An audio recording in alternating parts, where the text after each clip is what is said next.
जय हिंद दोस्तों, कैसे हैं आप सब। आज हम इंडिया के one of the best tourist places में से एक यानी कि कश्मीर की बात करने जा रहे हैं। दोस्तों, यदि आप कश्मीर जाने की योजना बना रहे हैं तो ये वीडियो आप लोगों के लिए काफी यूजफुल होने वाली है, क्योंकि आज की इस वीडियो पे मैं आपको बताने वाला हूं कि आज वर्तमान समय पे कश्मीर हमारा कितना सेफ है। क्योंकि 22 अप्रैल 2025 को आतंकवादी अटैक होने के पश्चात कश्मीर जाने से काफी लोग डर रहे हैं, लेकिन वर्तमान समय पे आज कश्मीर में क्या स्थिति है, कश्मीर में कितने टूरिस्ट यहाँ पे वर्तमान समय पे पहुंच रहे हैं, साथ ही साथ कश्मीर में कौन सी गाइडलाइंस को हमको फॉलो करना है, कश्मीर में अभी किस पैमाने पर यहाँ पे सिक्योरिटी कर दी गई है हर एक टूरिस्ट स्पॉट पर, चाहे वो सोनमर्ग हो, गुलमर्ग हो, पहलगाम हो या श्रीनगर हो, वहाँ पे क्या सिक्योरिटी के बंदोबस्त है वो भी बात करेंगे। क्योंकि जो भी चीजें मैं शेयर करूंगा वो मैं पर्सनली विजिट करने के पश्चात आपको भी एक्सपीरियंस बताने वाला हूँ। तो बनी रहेगी वीडियो में, एक एक करके सारी बातों को मैं विस्तारपूर्वक वर्णन करूंगा, जिससे आपको इस कश्मीर यात्रा को करने के लिए काफी सहूलियत मिलेगा और आपका कुल खर्चा भी कम आए। और साथ ही साथ अगर आप कश्मीर की पैकेज हमारे द्वारा लेके जाना चाहेंगे तो ये भी आपको बताना चाहूंगा कि आपका 100% सेफ एंड सिक्योर आपकी ये जर्नी होने वाली है। तो चलिए बिना विलंब के हम वीडियो को आरंभ करते हैं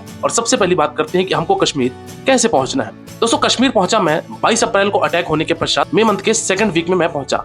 यहाँ पे दोस्तों कश्मीर में काफी ज्यादा सन्नाटा छाया हुआ था, लेकिन सबसे पहले मैं उतरता हूँ यहाँ पे जम्मू तवी रेलवे स्टेशन, क्योंकि मैं अपनी यात्रा का start Jammu Tawi railway station से किया। जम्मू तवी रेलवे स्टेशन उतरा, यहाँ पे ज्यादा क्राउड मेरे को देखने को नहीं मिली। वहां से मेरा ड्राइवर खड़ा हुआ था, मैं उस गाड़ी में बैठा। गाड़ी में बैठने के पश्चात दोस्तों मैं बाई रोड यात्रा तय करते हुए फाइनली मैं श्रीनगर पहुंचता हूँ, लगभग अपना 6 घंटे की जर्नी करने के बाद। तो ये बातें थी दोस्तों कि अगर आप बाई ट्रेन आ रहे हैं तो जम्मू तवी आ सकते हैं, लेकिन वर्तमान समय पे इस समय पे श्री माता वैष्णो देवी कटरा से लेके आपके श्रीनगर के लिए वंदे भारत ट्रेनें भी चलाई गई हैं, जो कि 2 वंदे भारत ट्रेन चलती है प्रतिदिन में।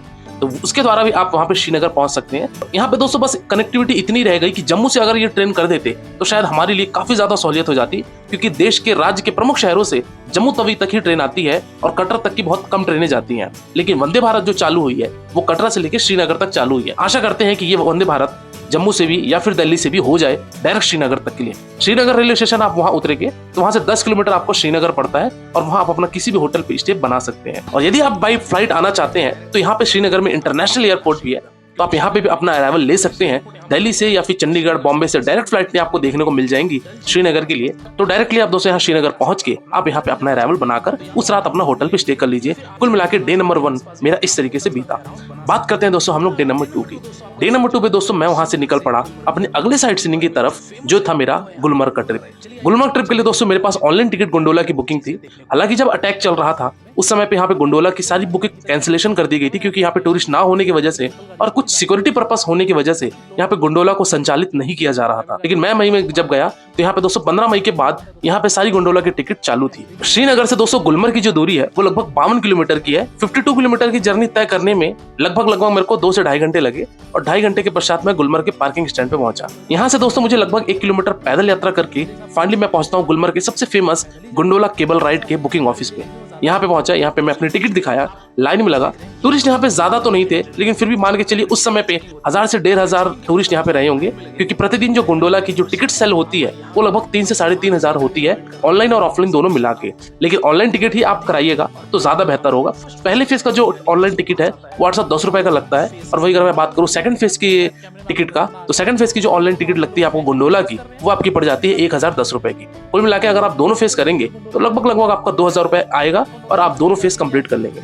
गुलमर्ग में दोस्तों जो फेमस है गोंडोला राइड, गोंडोला से हम 2 फेज में जाते हैं। पहले फेज का जो नाम है दोस्तों वो है कुंगडोरी, जहाँ पे आपको थोड़ी हल्की स्नो मिलेगी, और विंटर के टाइम पे तो यहाँ पे भी आपको भरपूर स्नो मिलेगा। लेकिन अगर आप समर में आ रहे हैं तो उस समय पे यहाँ पे फर्स्ट फेज यानी कि कुंगडोरी में थोड़ी कम स्नो मिलेगी। वही अगर बात की जाए सेकंड फेज में, सेकंड फेज का जो स्नो रहता है वहाँ पे बहुत ज्यादा रहता है, जिसको अफरवाद के नाम से जाना जाता है। तो ये फेज 1 और फेज 2 आप ये एंजॉय कर सकते हैं। स्नो एक्टिविटी वगैरह दोस्तों आपका फेज 1 पे ही होती है, फेज 2 में यहाँ पे किसी भी तरीके की कोई एक्टिविटी नहीं होती। तो दोस्तों इस तरीके से मैं पूरा दिन यहाँ पे गुलमर्ग में फेज 1 तथा फेज 2 में यहाँ पे एंजॉय किया। ये दोनों एंजॉय करने के पश्चात मैं वापस अपने पार्किंग एरिया पे आया और वहां से गाड़ी लेके 52 किलोमीटर की यात्रा तय करके रिटर्न में आ गया अपने श्रीनगर के होटल पे। उस रात मैंने यहाँ पे होटल पे स्टे किया। कुल मिला के डे नंबर 2 भी मेरा बहुत ही अच्छे तरीके से, सेफ तरीके से मैं यहाँ पे गुजरा।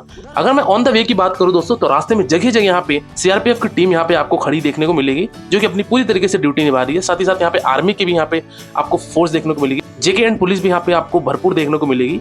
यानी कि टूरिस्ट का इस समय पे बखूबी ख्याल रखा जा रहा है। तो इस तरीके से यहाँ पे मेरे को ऑन द वे में गुलमर्ग में किसी भी तरीके की कोई यहाँ पे डर सा महसूस नहीं हुआ, क्योंकि सारी चीजें अच्छी चल रही थी। बात करते हैं दोस्तों हम लोग डे नंबर 3 में। डे नंबर 3 में दोस्तों मैं निकल पड़ा अपने अगले पॉइंट की तरफ, जो कि था श्रीनगर से लगभग 81 किलोमीटर की दूरी पे स्थित सोनमर्ग। सोनमर्ग पहुंचने में मुझे लगभग दोस्तों यहाँ पे 2 से ढाई घंटे लग गए। सोनमर्ग में दोस्तों अभी एक न्यूली टनल ओपन हुआ है, जिससे आपकी सोनमर्ग की यात्रा और कम होकर लगभग 70 किलोमीटर की रह जाती है। तो इस टनल से भी मैं प्रवेश करते हुए फाइनली अपनी 70 किलोमीटर की ये यात्रा तय करते हुए फाइनली मैं सोनमर्ग के पार्किंग पे पहुंचता हूँ। सोनमर्ग में दोस्तों 2 पॉइंट बेसिकली फेमस है। एक तो है दोस्तों यहाँ पे थाजीवाश ग्लेशियर, जो कि हमको घोड़े से जाना पड़ता है, और दूसरा यहाँ पे आता है दोस्तों 0 पॉइंट। लेकिन उस समय पे 0 पॉइंट में जाना उचित नहीं समझा, क्योंकि ऑलरेडी यहाँ पे मुझे स्नो मिल चुकी थी। तो इसलिए 0 पॉइंट पे बेसिकली स्नो के लिए जाया जाता है सोनमर्ग में। तो मैं निकल पड़ा अपने थाजीवाश ग्लेशियर के लिए। यहाँ से मैंने घोड़े लिया। घोड़े का चार्ज दोस्तों यहाँ पे लगभग आप बात करो थाजीवाश ग्लेशियर के लिए तो वो दोस्तों बोलने को तो 2000 तक बोलते हैं, लेकिन आप बार्गेनिंग करके दोस्तों 1000 से 1200 रुपए एक घोड़े का आप ये बार्गेनिंग करके वहां जा सकते हैं। तो इस तरीके से दोस्तों मैं थाजीवाश ग्लेशियर पहुंचा। यहाँ पे दोस्तों आपको काफी खूबसूरत सा व्यू देखने को मिलेगा, वहाँ एंजॉय कीजिए। और वो सारी चीजें एक्टिविटी वगैरह अगर कुछ करना चाहते हैं सोनमर्ग में, वो भी आपको इजिली अवेलेबल हो जाएगी। लेकिन मई के मंथ में दोस्तों सोनमर्ग का जो एरिया है, जिसको बुग्याल वाला एरिया बोलते हैं, यहाँ पे आपको बर्फ देखने को या किसी भी तरीके की स्नो देखने को नहीं मिलेगी। विंटर में आएंगे तब यहाँ पे आपको डेफिनेटली रोड के किनारे तक यहाँ पे आपको बर्फ देखने को मिलेगी, और थाजीवाश में भी आपको बर्फ मिलेगी भरी भांति। तो इस तरीके से यहाँ पे आप पूरा दिन एंजॉय कीजिए सोनमर्ग में, और सोनमर्ग से अपनी रिटर्न बना के वापस डे नंबर 3 पे श्रीनगर पे अपना स्टे बना लीजिए।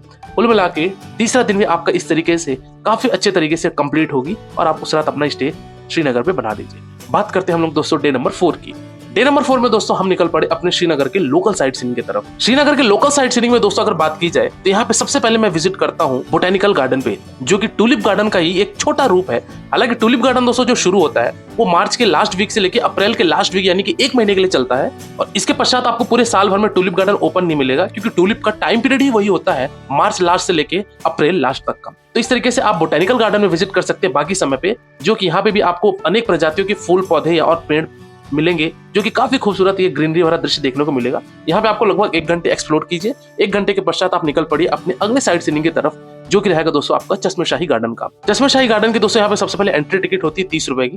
यहाँ पे एंट्री टिकट लेके आप चश्मेशाही गार्डन में जाइए। एक छोटा सा उद्यान है यहाँ पे, जहाँ से आपको यहाँ पे कश्मीर की भी कुछ यहाँ पे माउंटेन व्यूज देखने को मिलेंगे। यहाँ पे विजिट कीजिए। साथ ही साथ यहाँ से 2.5 किलोमीटर की दूरी पे स्थित एक और स्थान है, जिसको बोला जाता है परी महल। अगर परी महल जाना चाहते हैं तो वहाँ भी आप जा सकते हैं और वहाँ भी विजिट कर सकते हैं।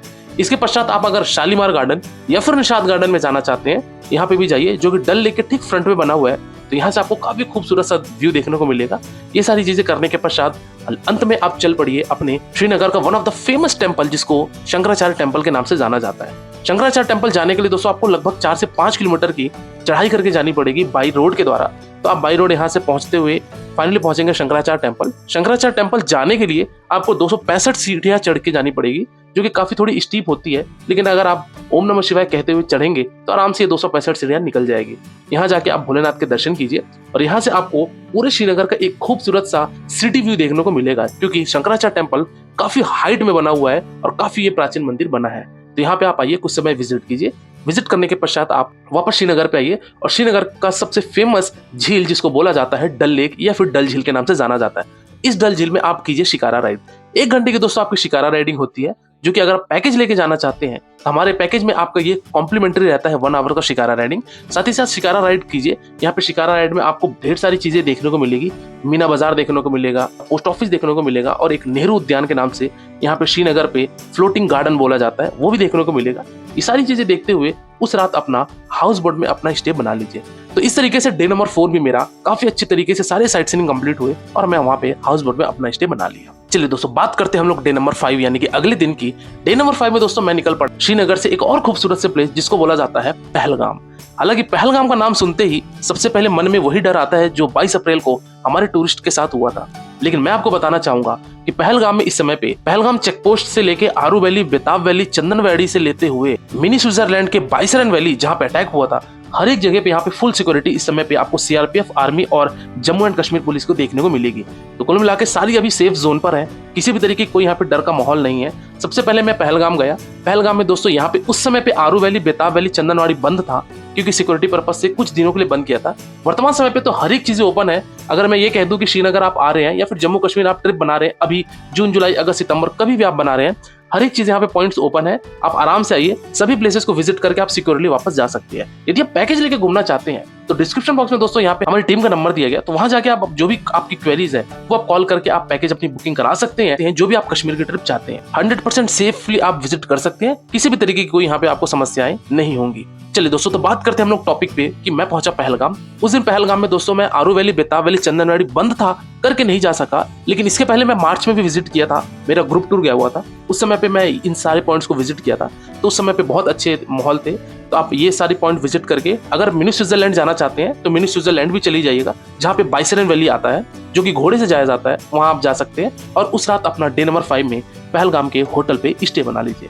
तो इस तरीके से आपका 5वां दिन जो रहेगा वो पहलगाम का नाइट स्टे रहेगा। लास्ट डे यानी कि डे नंबर 6 में आप पहलगाम से अपनी वापसी बना सकते हैं। अगर आपकी ट्रेन है जम्मू के लिए तो जम्मू ड्रॉप हो जाइए, अगर आपकी फ्लाइट है श्रीनगर से तो आप पहलगाम से अपना श्रीनगर ड्रॉप बना लीजिए। लेकिन मेरी जो ट्रेन थी वो जम्मू तवी से थी, इसलिए मैं पहलगाम से जम्मू तवी जो डिस्टेंस होती है वो लगभग 220 किलोमीटर की पड़ जाती है।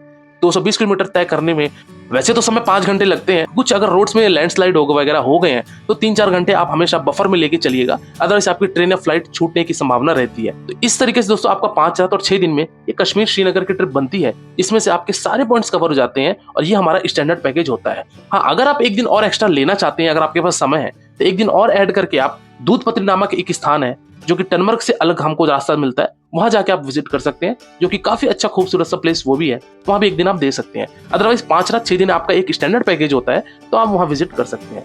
तो इस तरीके से दोस्तों मैंने विजिट किया 5 रात 6 दिन की एक कंप्लीट यात्रा, जो कि मुझे टोटली सेफ लगा। हर लोग यहाँ पे सपोर्टिव थे, होटल एज वेल एज गाड़ी, यहाँ पे सारी चीजें यहाँ पे मुझे बेस्ट तरीके से मिली।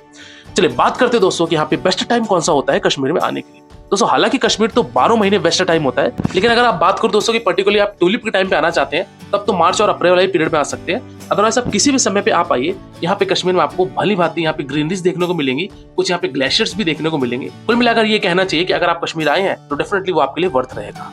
बात करते हैं दोस्तों कि हमको इस कश्मीर यात्रा को करने के लिए एक व्यक्ति का कुल खर्चा कितना लग जाएगा। तो दोस्तों यदि मैं बात करूं कि यदि आप पैकेज लेके जाना चाहते हैं तो आप अगर 2 व्यक्ति की बात की जाए, यानी कि अगर आप कपल हैं तो ये मान के चलिए दोस्तों, अगर आप एक 3 स्टार होटल में स्टे करते हैं, ब्रेकफास्ट और डिनर भी इसमें इंक्लूड रहता है। साथ ही साथ अगर आप जम्मू पिकअप या जम्मू ड्रॉप लेते हैं, यानी कि जम्मू पिकअप एंड ड्रॉप लेते हैं और आप 5 रात 6 दिन की यात्रा बनाते हैं, तो कम से कम आप मान के चलिए कि एक कपल का मैक्सिमम टू मैक्सिमम जो खर्चा आएगा दोस्तों वो आपका 32,000 से 33,000 रुपए आएगा 2 आदमी के लिए। वही अगर मैं बात करूं श्रीनगर अगर पिकअप ड्रॉप बनाते हैं तो उस केस में आपका दोस्तों पैकेज कॉस्ट जो है 29,000 के आसपास आपका पैकेज कॉस्ट जाएगा।